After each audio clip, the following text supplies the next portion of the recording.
d'accueillir une famille d'entrepreneurs, 2 sœurs. Les filles, je vais vous laisser vous présenter parce que c'est comme ça que je fais. Comment ça va? Ça va, super. Ouais, ça va, trop bien. Merci pour l'invitation. Du coup, on est hyper contents d'être là. Ah ouais, non, mais c'est un vrai plaisir. Et surtout, j'ai vu ce que vous faites. Et je me suis dit, waouh, vous êtes jeune, vous êtes dynamique, vous êtes une famille. Et j'ai dit, non, mais en fait, c'est obligé, elles sont obligées de venir dans mon émission. On a accepté directement. C'est vrai? Bah, cool. Ouais. Qu'est-ce que vous pouvez nous parler, enfin nous dire plutôt sur votre aventure entrepreneuriale? Ça a commencé comment? C'est quoi le... Après, on dévoilera de quoi il s'agit. Je ne veux pas dire tout de suite. Donc déjà, moi, c'est Daba. Donc, Okay. Du coup, je suis l'aînée des deux. Donc, on a 3 ans d'écart, Senabou et moi. L'aventure entrepreneuriale, elle a commencé... Quand est-ce qu'elle a commencé? Je dirais qu'elle a commencé il y a 1 an et demi. Là, ça a été compliqué. En fait, ça a été long. Ça a été long. Ouais. Mais j'ai envie de dire qu'elle a commencé vraiment quand... après, on va expliquer tout, mais quand tu es partie de mon ancien précédent. Du coup, ça fait, disons, un peu moins d'1 an. Voilà. Donc, tu as démissionné, c'est ça? Ouais, moi j'ai démissionné pour me lancer à 100% du coup dans le projet. En fait, ce qui s'est passé, c'est que du coup, on a construit l'idée pendant 1 an. On a fait des recherches, on a été à la rencontre en fait du secteur sur lequel on voulait travailler. On a fait mûrir l'idée, on s'en est parlé. Une fois, je l'ai appelé pour la petite anecdote. J'étais en soirée et je pensais à cette idée-là depuis quelques temps. Et je lui ai dit, tu vas tellement aimer que tu vas quitter ton travail et que tu vas me rejoindre. Et donc, du coup, combien de temps après cette anecdote? Et après ça, un an après, elle a quitté son travail. Ouais, c'est ça. Et là, on a commencé vraiment à travailler concrètement sur le Et puis, du sur coup, ce être projet. vraiment à 100% entre guillemets dessus, depuis un peu moins d'1 an. Quoi. Est-ce que vous pensez que justement, quand il y a une différence entre justement avoir un boulot de salarié et de vouloir devenir entrepreneur et justement faire ce que tu as fait, de dire je quitte tout et j'y vais à 100%. Est-ce qu'il y a une vraie différence en termes d'énergie qu'on met dans le projet, de temps qu'on peut y mettre aussi? Bien sûr. Ouais. C'est-à-dire entre être salarié et avoir son projet à côté, ou se dire je quitte l'un pour me consacrer à l'autre. Ça n'a rien à voir. En termes d'énergie, pour moi, elle est décuplée lorsqu'on se concentre à 100% sur une chose. Et en fait, après, ça dépend des gens, puis ça dépend aussi de l'aspect financier, quand même, faut le dire. Ouais. Et moi, je sais que je pouvais pas être dans les deux en même temps, parce que sinon, j'allais faire tout à moitié. En fait, après, c'est comme ça que moi, je travaille. Et en fait, cette idée, je me suis lancée parce que j'y croyais à fond. Et je me suis dit, pour lui donner sa chance à ce projet, il faut du coup s'y consacrer à la hauteur de nos espérances, quoi. Ouais. Donc, du coup, c'est sûr que... l'énergie n'est pas du tout la même, donc il y a une vraie différence entre faire être salarié et avoir un projet, et avoir un projet sur lequel on bosse à fond dessus, clairement. Du coup, toi, t'as pas hésité, quoi, genre, t'as eu un moment d'hésitation ou pas? Ouais, j'ai eu un moment d'hésitation, ça s'est pas fait non plus du jour au lendemain. Comme Senabou, elle disait, on a quand même mûri l'idée pendant 1 an, on a fait des questionnaires, etc., pour un peu... faire une étude de marché sur laquelle on a beaucoup avancé en fait pendant cette année-là. Et moi, après, c'est arrivé en parallèle où c'était une période dans mon travail où j'étais beaucoup moins motivée et je sentais que j'atteignais un seuil en termes d'apprentissage et que je sentais en fait qu'au final, je serais beaucoup plus utile dans ce projet, en fait, ce qu'on était en train de créer que ce que je faisais en fait au quotidien de mon dernier emploi. Donc du coup, c'est pour ça. Et en fait, entre le temps que je me dise « Ok, c'est bon, je vais partir pour m'y consacrer » et le temps où je pose vraiment ma démission, il s'est passé 4 mois. Mais c'était des messages tous les jours. Toi, tu l'as reçu, les gars? Ah non, celle qui m'a fait aujourd'hui, j'y vais. Je vais, vas-y. J'étais là, ce sera pas aujourd'hui, ce sera peut-être demain. Jusqu'au jour où je lui dis « Stop. Aujourd'hui. » Tu vas. Et puis de toute façon, voilà, à un moment donné, quand ça fait 4 mois que ça t'obsède, il faut y aller, mais c'est dur. C'est dur. Et surtout qu'elle a fait moi, je me souviens en plus, j'ai appelé Senabou un jour, je lui ai dit, mais bon, Senabou, là, ma décision, elle est prise et tout, j'arrête, je me lance et tout, on se lance ensemble. Toi, t'es sûre, t'es motivée pour le projet, on y va. Elle m'a dit non, Daba. C'est pas la bonne question. Ah non, tu fais pas ça. C'est pas la bonne question. En fait, si tu veux partir, tu pars parce que tu veux partir pour plein d'autres raisons. Mais c'est pas sur mes épaules, il faut que ce soit ta décision. Et elle avait entièrement raison. Et du coup, j'ai réfléchi parce encore. Parce que tu essaies pas de trouver des raisons, mais de concrétiser pourquoi tu voulais partir. Mais t'avais raison. Et du coup, après, ça en faisait partie. Il fallait aussi que moi, je sois motivée parce qu'il y avait le projet d'après. Mais il fallait qu'elle parte pour elle-même et pas parce qu'on a potentiellement une idée qu'on veut développer et tout. Ça. Et puis oui, et puis effectivement, j'avais pas envie d'avoir ça sur mes épaules. Et ouais, donc 4 mois quoi. Canon. Qu'est-ce que pense votre famille de votre engagement entrepreneurial ? Bah franchement ils nous soutiennent. Ouais, franchement ils nous soutiennent. En fait ils se rendent pas forcément compte, je pense, de ce que ça implique. Non. Mais ils nous font confiance en fait. Ouais, ils nous font confiance. Ça. Et après je pense qu'ils s'en rendront plus compte quand on sera vraiment qu'il y aura les résultats, le retour vraiment concret. Après quand on est dans la construction d'un projet, c'est tellement des choses, c'est pas encore du concret, donc ils n'arrivent pas, mais par contre ils nous soutiennent à 100%. Et en fait ils nous font totalement confiance. Oui, c'est ça qui... Et nous ça nous donne confiance aussi. C'est important quoi. Enfin, en tout cas, ils n'ont jamais émis de doute, de réticence, pas du tout. Ouais. Moi, je me souviens, maman, je l'ai appelée le jour où j'ai démissionné. Et j'ai pas dit... J'ai dit bon, elle m'a pas dit. J'ai dit... et du coup, j'ai dit, bon, bah voilà, j'ai démissionné. Elle m'a dit, ah bon ? J'ai dit, bah oui. J'ai dit, mais bon, tu savais et tout. Ça faisait un moment donné que j'y pensais.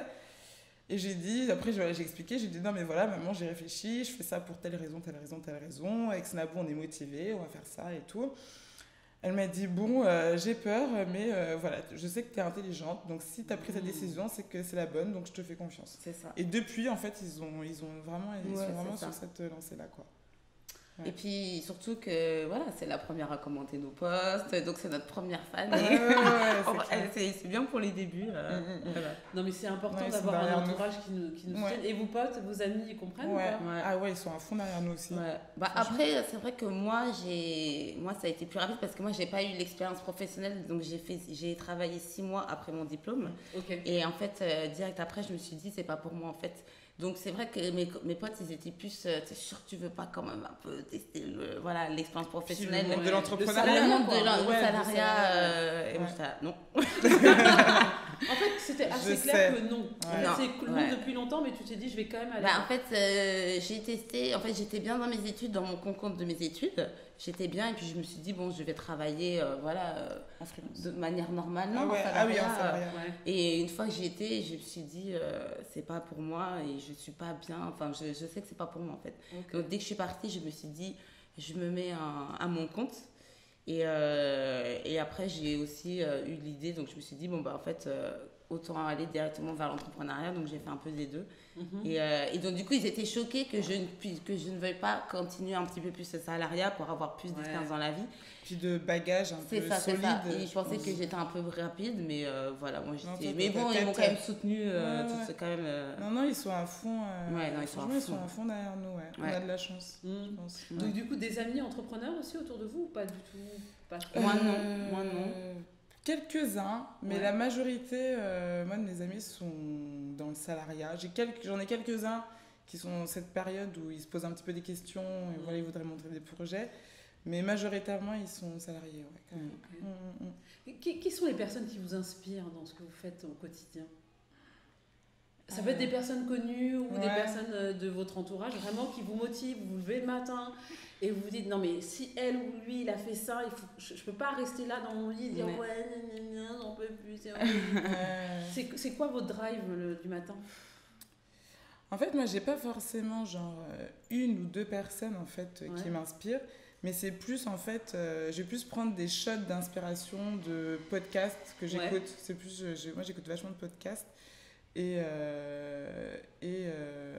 voilà, c'est plus des shots comme ça. En ce moment, celle que j'aide, mais ça fait longtemps que je la suis, Rokhaya Diallo. À chaque fois, je trouve sa détermination, sa patience, je trouve que c'est vraiment un exemple que tout le monde pourrait suivre. Et franchement, en tout cas, moi, elle m'inspire vraiment de l'admiration. Et ensuite, c'est plus des personnes, à droite à gauche, entrepreneurs. Moi, j'écoute pas mal le podcast This is Lucky Day. Et je trouve qu'ils ont vraiment des invités qui sont tous inspirants à chaque fois dans des domaines vraiment différents. D'accord. Je sais qu'ils ont... il y a eu notamment un épisode que j'avais beaucoup aimé de Sarah Diouf, la créatrice de la marque Tongoro. Qui explique du coup comment elle a lancé sa marque. Elle avait commencé par un magazine et voilà tout le cheminement, tout ce qui s'est passé jusqu'à un jour, c'est une vraie battante, vraiment c'est une vraie battante, jusqu'à un jour que sa marque soit portée par Beyoncé à plusieurs occasions. Et c'est pas tant forcément l'aboutissement de ok elle a habillé Beyoncé, mais c'est en fait tout le travail en fait qu'il y a derrière. Et en fait, je trouve que c'est ça qui m'inspire, c'est de me rendre compte aussi l'envers aussi du décor, ce qu'il y a derrière, et de se dire, en fait, c'est facile pour personne. Ça veut bien dire que tout le monde est capable. Exactement. En fait, c'est plus ça, moi, comme ça que je vois les choses. Mais c'est pour ça qu'il faut qu'il y ait de plus en plus d'entrepreneurs. Enfin, elle l'a fait, et qu'il y en ait d'autres encore qui montrent justement cet envers du décor. Parce que nous, on voit, ok, elle a porté les habits Beyoncé. D'ailleurs, elle n'habille pas que Beyoncé, elle habille elle habille plein de gens. Mais c'est surtout comment le chemin, le parcours. C'est ça, en fait, c'est ça. Parce que c'est ce chemin-là qui va être inspirant. Pas de dire, oui, le but c'était ça, ok, très bien, vous êtes arrivés là, super. Mais nous, entrepreneurs, comment on fait aujourd'hui, nous, voilà, c'est ça qu'on a vers besoin. Ce chemin. C'est ça. Donc, je trouve ça intéressant qu'elle l'ait fait dans cette émission et dans d'autres interviews d'ailleurs. Ok, et toi du coup, qu'est-ce qui te... Et puis moi aussi, beaucoup comme Dava, beaucoup de podcasts d'entrepreneurs.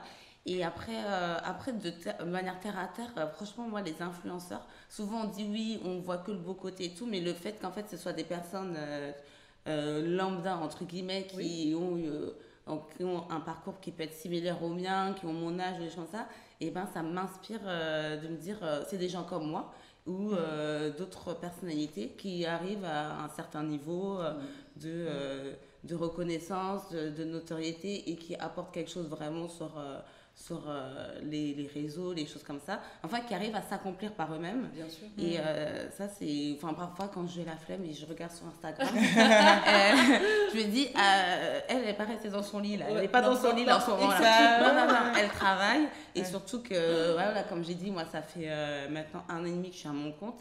Et c'est vrai que faut se motiver tous les jours, et moi j'ai besoin d'avoir des choses des gens qui me ressemblent en fait, qui me ressemblent, qui ont mon âge, qui ont un peu mon style de vie, et qui accomplissent des choses par eux-mêmes en étant à leur compte aussi. Et dire que toi aussi tu peux y arriver. C'est ça en fait, ça me montre, voilà, toi tu es comme ça, tu peux y réussir, tu peux atteindre tel niveau sans avoir telle opportunité ou travailler dans telle entreprise, mais non, par toi-même, en petit à petit t'élever, et puis vraiment voilà, c'est ça.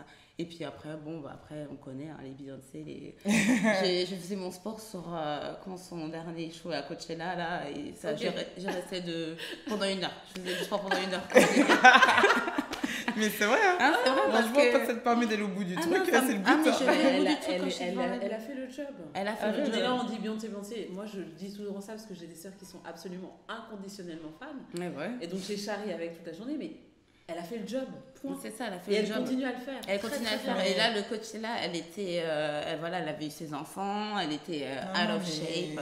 Mais elle savait qu'elle avait la date butoir de Coachella, elle a tout donné, elle travaillait matin et soir, presque un peu trop, mais elle savait qu'elle avait ce truc-là, et aller jusqu'au bout en fait de ton objectif, et pas décevoir. Et elle est arrivée, elle a fait un show incroyable. On a beau dire qu'on aime ou qu'on n'aime pas sa musique, cette femme, c'est la personnification du travail.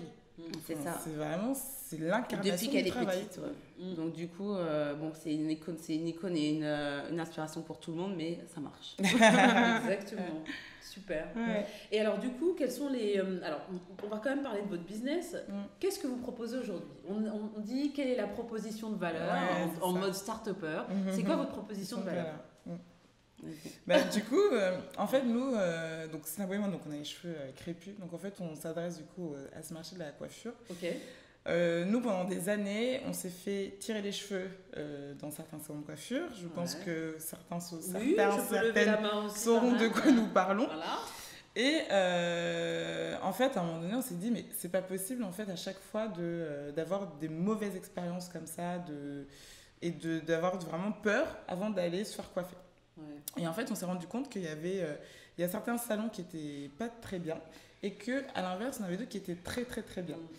Mais en fait, qui manquait un peu de visibilité parce que parfois les responsables de salons extérieurs, ils n'ont pas forcément le temps de gérer leur communication, etc. D'accord. Donc en fait, nous, ce qu'on propose, en fait, c'est un site internet qui va vraiment proposer les meilleures adresses de salons de coiffure qui sont vraiment spécialistes dans les cheveux bouclés, frisés et crépus. D'accord. C'est-à-dire l'idée, c'est vraiment en fait d'avoir notre site, c'est vraiment un gage de qualité. Où on veut se faire des soins, des tresses ou que sais-je. On va sur ce site, on a une proposition de salon et on sait qu'ils vont bien s'occuper de nos cheveux, ils vont bien nous traiter, entre guillemets. Donc c'est vraiment ça en fait notre le projet qu'on lance. L'idée c'est d'avoir en fait la meilleure sélection de salons et de trouver un salon qui soit qualitatif, qui réponde à notre besoin, notre environnement, parce qu'on sait que nous on change tout le temps de coiffure, on est vraiment impliqué dans la coiffure et d'avoir vraiment en fait des salons de qualité qui répondent à notre demande et sans avoir peur et à retourner en fait chez le coiffeur en ayant confiance en fait. Voilà, exactement. Parce qu'on a des moi, je sais que j'ai les cheveux crépus comme vous. Pareil, on a toutes d'ailleurs. C'est vraiment hyper important pour nous, ça. Et c'est vrai que, par exemple, nos cheveux ne vivent pas de la même manière en Occident que quand on est en Afrique. Non. Parce que du coup, en Afrique, on a quand même vachement d'humidité. Oui. Et donc, du coup, il aime l'humidité de notre cheveu. Voilà. Ici, il est très, très sec. Donc.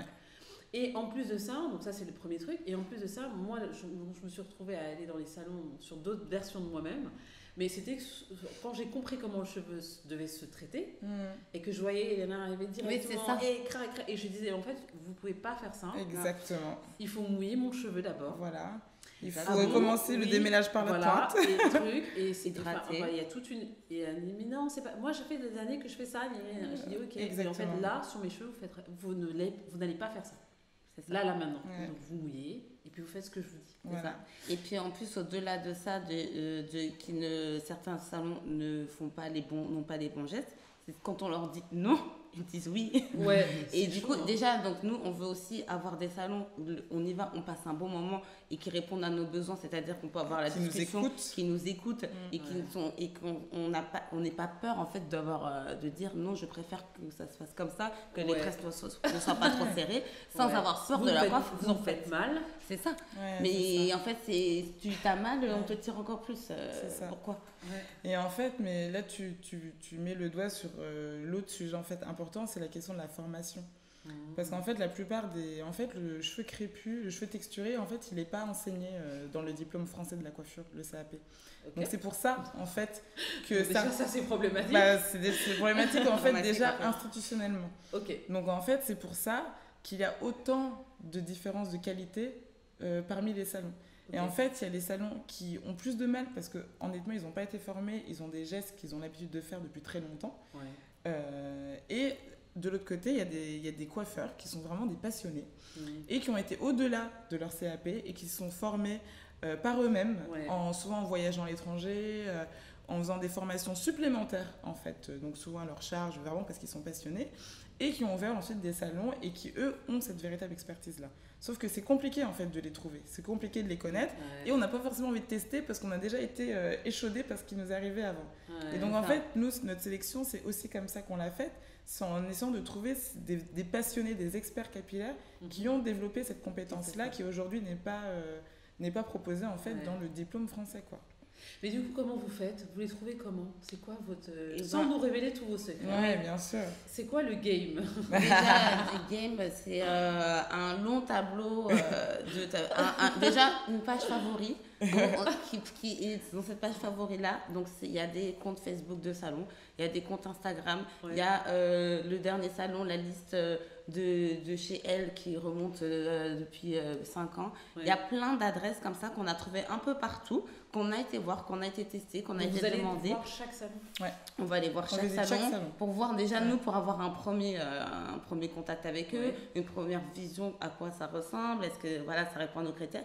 Et en fait, nous, c'est pour ça qu'on s'est dit qu'il y avait quelque chose à faire dedans, c'est qu'en fait, en allant voir les salons, là, on s'est rendu compte qu'il y avait en fait pas mal de salons qu'on ne connaissait pas et que moi, par exemple, quand j'ai galéré pendant longtemps, parce que je suis à Paris depuis 6 ans, à trouver un salon, je me dis, j'aurais voulu avoir cette liste-là.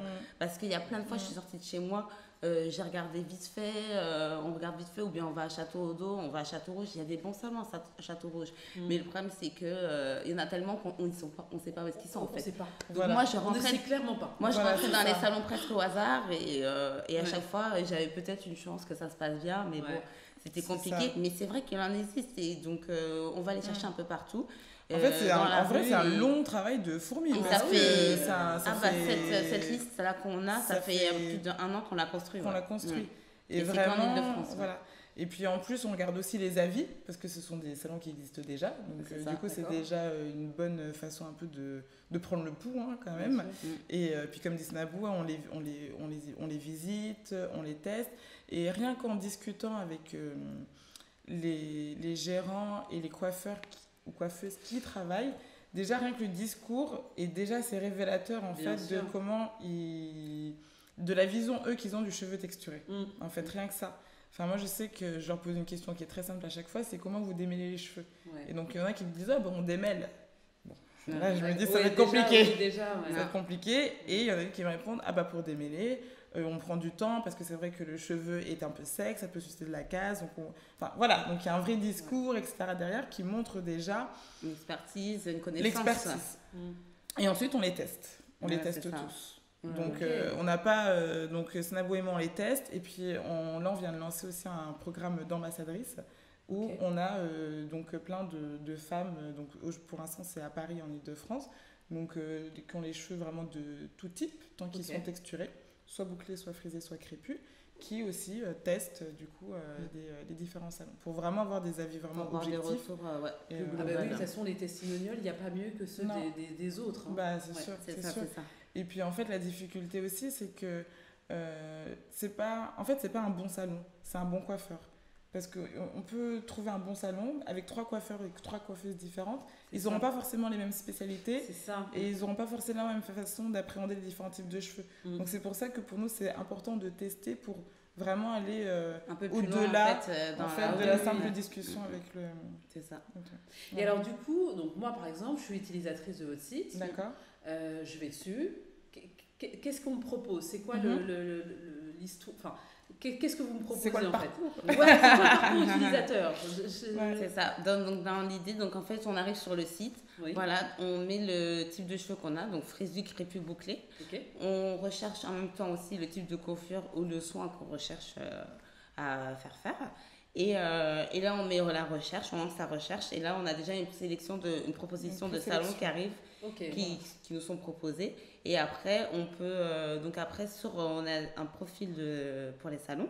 Et là, on peut savoir l'équipe qui la compose, toutes les prestations qu'ils proposent, les prix, les produits qu'ils utilisent. Les marques utilisées. Voilà.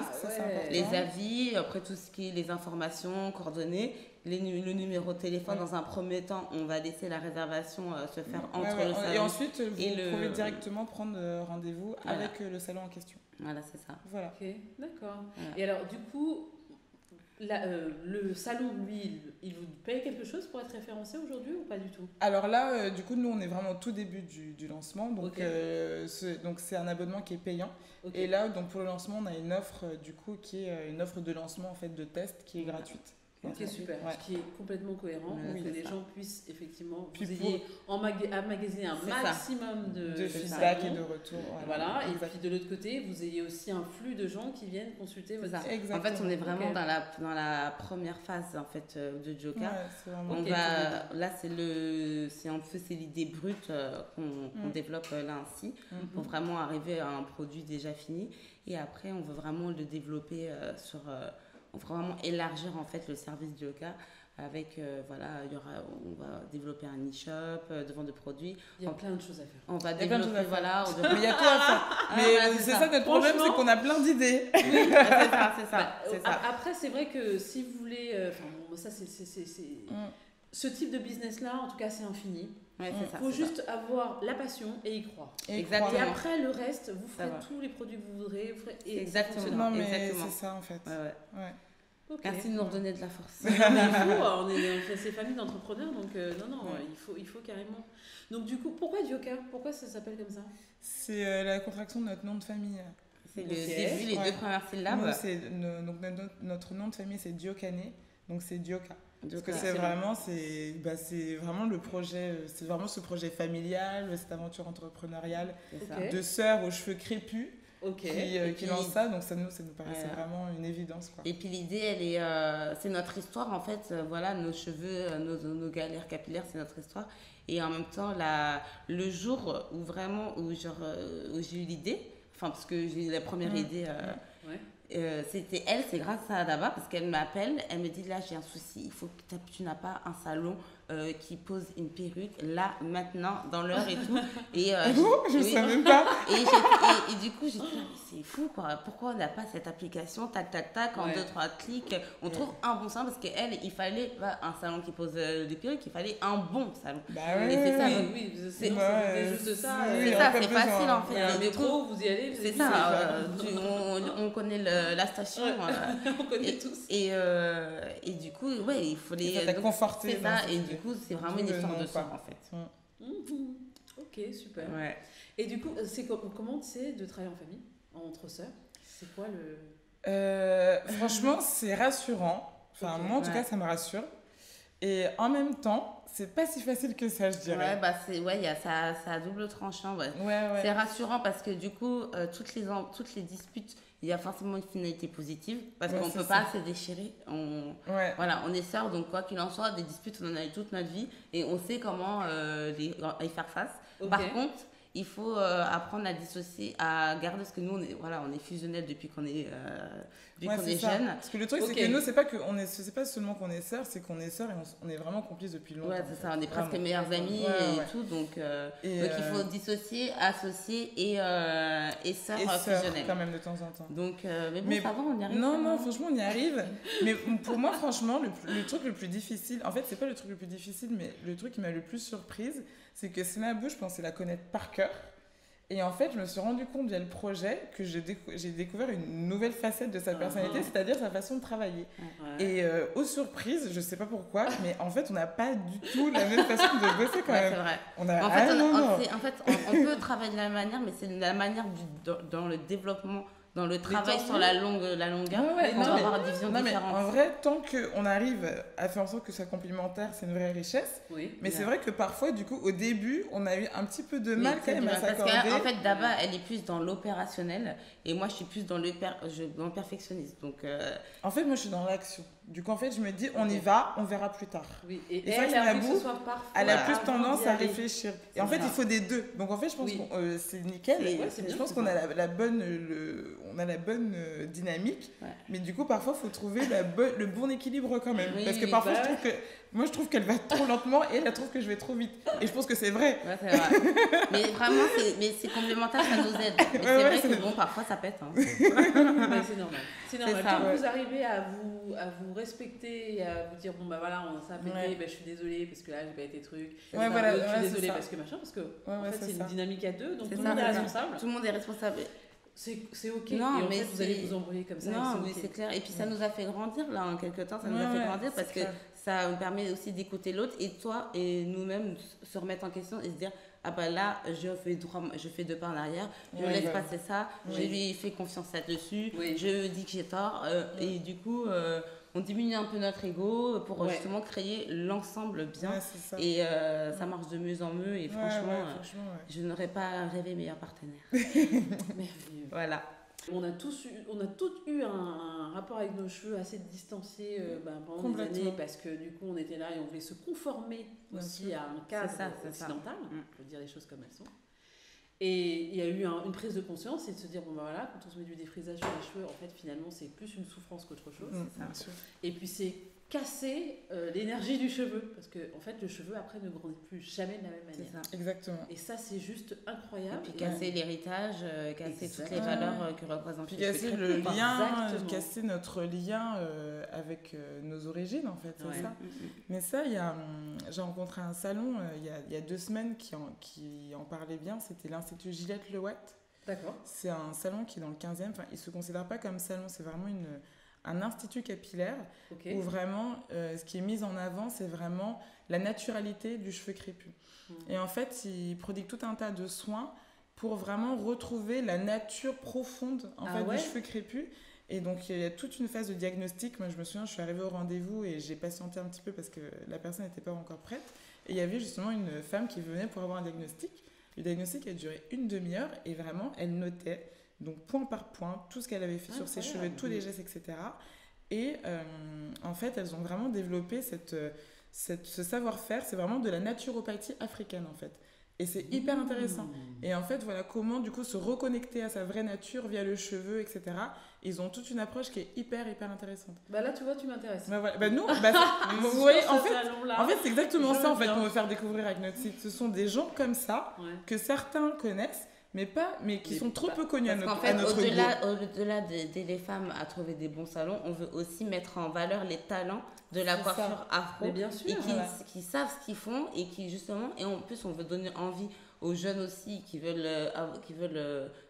être dans la coiffure, d'aller au-delà en fait du cheveu caucasien et développer aussi les techniques sur les cheveux afro, sur tout type de coiffure, et vraiment les mettre en avant, les valoriser parce qu'il y a un vrai savoir, et c'est tellement dur de les trouver, ils hésitent, ils sont là, ils demandent qu'à être vus et qu'on a chez eux. Et du coup, c'est vrai que quand j'ai rencontré du coup cette femme et quand j'ai découvert ce salon, je me suis dit mais c'est là qu'on se dit que notre salon, notre projet, il prend vraiment tout son sens parce que ces gens-là, ils ont une expertise qui est unique à Paris et je pense en France, et ils méritent d'avoir davantage de visibilité.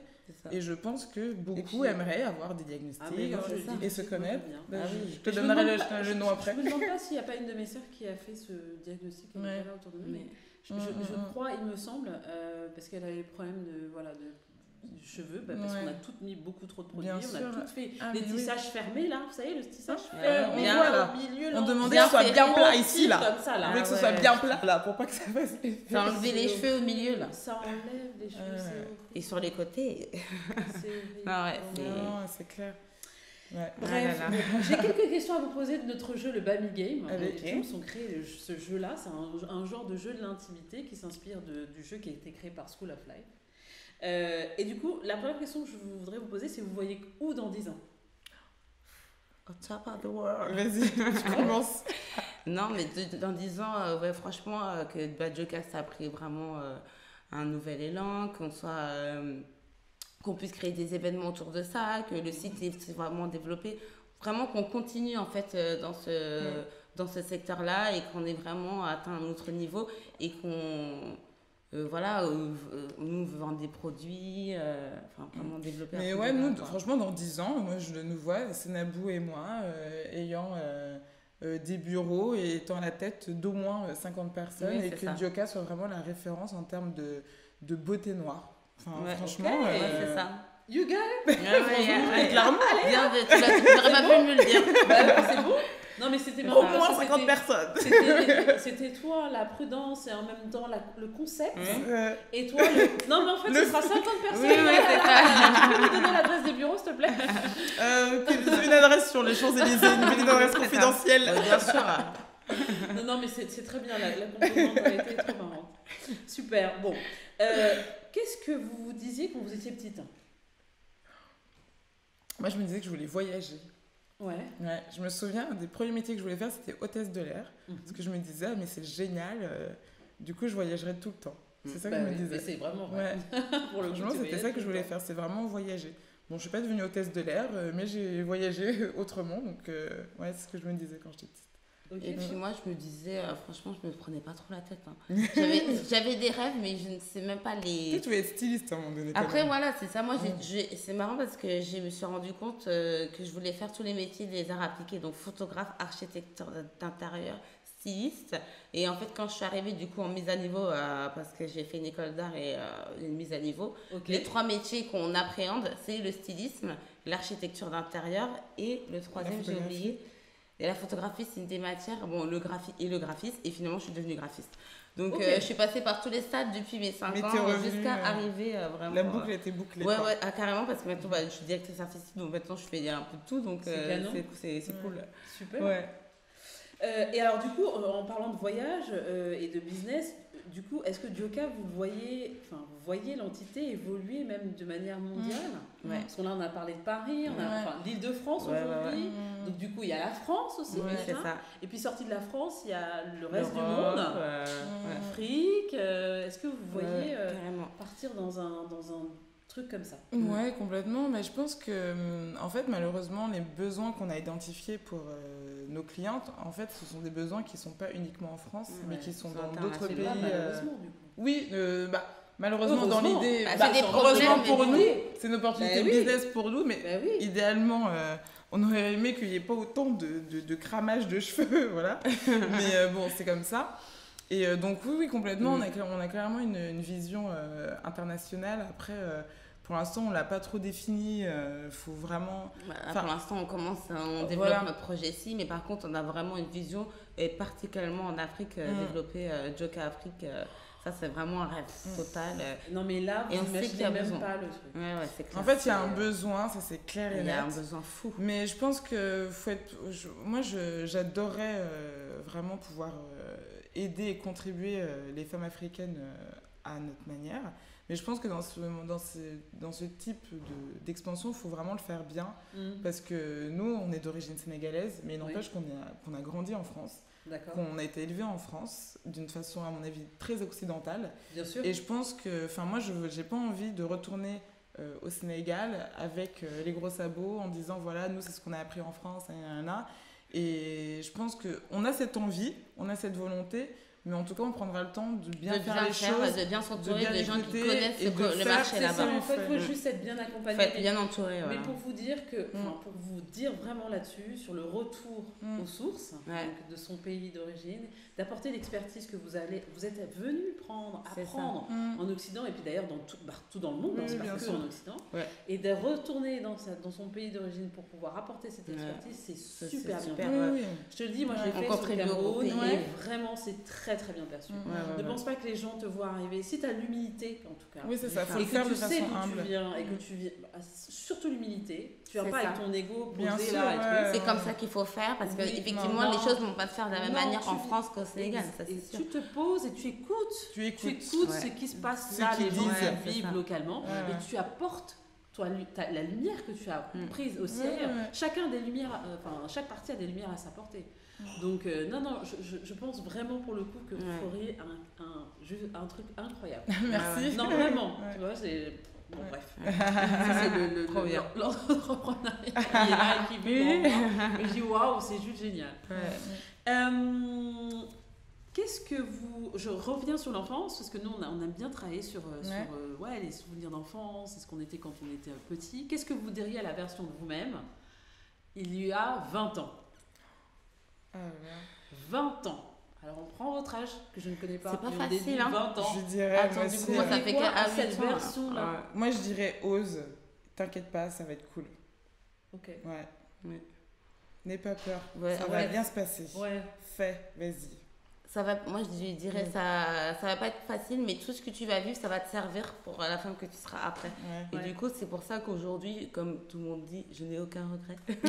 On ne regrette rien, mais c'est vrai que chaque obstacle, ça sert. Donc, je dirais, n'aie pas peur, tout va bien se passer et tout va te servir. Ok. Est-ce que vous avez un enseignant, un professeur qui vous a marqué, vous, dans votre... positivement ou négativement d'ailleurs?